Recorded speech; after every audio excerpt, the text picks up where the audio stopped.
UP BJP के एक ऐसे पूर्व सांसद 2024 के चुनाव हारते ही क्षेत्र से लापता हो गए। चुनाव में करते थे बड़े बड़े दावे। क्या सपा नेता विजय लाल की भविष्यवाणी सच होने वाली है?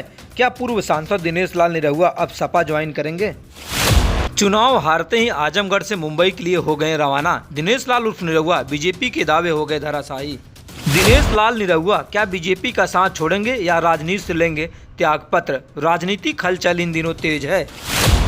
यूपी की राजनीति में आजमगढ़ का जो संसदीय क्षेत्र है वो अपने आप में खास माना जाता है। चाहे उस सीट से स्वर्गीय मुलायम सिंह यादव चुनाव लड़ें या फिर अखिलेश यादव या फिर धर्मेंद्र यादव या फिर कह लें दिनेश लाल उर्फ निरहुआ। इन दिनों दिनेश लाल उर्फ निरहुआ लगातार जिस तरीके से 2024 के लोकसभा चुनाव बड़े अंतर से हारने के बाद फिलहाल आजमगढ़ से वह मुंबई के लिए कई दिनों से रवाना हो गए हैं।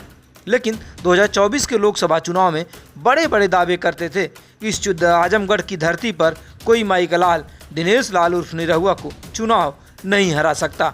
लेकिन आजमगढ़ की जनता ने ऐसा धराशायी किया दिनेश लाल उर्फ निरहुआ को, जो बीजेपी के पूर्व सांसद हैं। फिलहाल आजमगढ़ से वह सीधे मुंबई के लिए रवाना हो गए हैं। और आपको बता दें जिस तरीके से जो समाजवादी पार्टी के सपा नेता हैं विजय लाल यादव उर्फ जिस तरीके समाजवादी पार्टी के नेता हैं वो लगातार एक भविष्यवाणी करते थे कि आने वाले समय में जिस तरीके से दिनेश लाल उर्फ निरहुआ एक बार फिर सपा का साथ देंगे, क्योंकि जिस तरीके से समाजवादी पार्टी के बड़े पुराने नेता हैं विजय लाल यादव, जब उनसे एक बार बातचीत की तो उन्होंने बताया कि दिनेश लाल निरहुआ मुंबई रहते थे और धीरे धीरे वह बीजेपी के संपर्क में आ गए। अब फिलहाल वह बीजेपी के साथ हैं।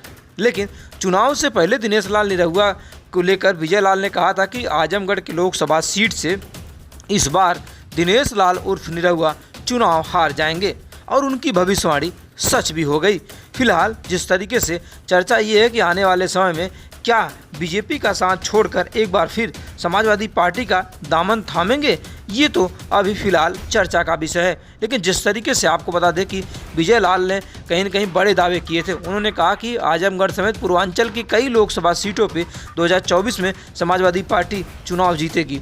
और वही साफ जब तस्वीरें साफ आई तो कहीं न कहीं वैसे दिनों में देखा गया क्योंकि जिस तरीके से समाजवादी पार्टी के कई लोकसभा सीटों पर समाजवादी पार्टी के प्रत्याशियों ने चुनाव में जीत दर्ज की थी। लेकिन सबसे अहम बात ये थी कि जिस तरीके से आजमगढ़ के लोकसभा सीट पर दिनेश लाल उर्फ निरहुआ के बड़े बड़े दावे थे और उन दावे पर लगातार कहीं न कहीं जो आजमगढ़ की जनता है वह नकार दे। और आजमगढ़ की जनता ने समाजवादी पार्टी के प्रत्याशी रहे जिस तरीके से धर्मेंद्र यादव को अपना आजमगढ़ का सांसद चुन लिया है। फिलहाल चुनाव हारते ही इन दिनों लापता हो गए हैं या कहें आजमगढ़ से सीधे मुंबई के लिए रवाना हो गए, क्योंकि जिस तरीके से चुनाव में बड़े बड़े दावे करते थे कि अब आजमगढ़ में ही रहेंगे। लेकिन जिस तरीके से चुनाव हारने के बाद फिलहाल बीजेपी के पूर्व सांसद दिनेश लाल निरहुआ इन दिनों मुंबई रवाना हो चुके हैं।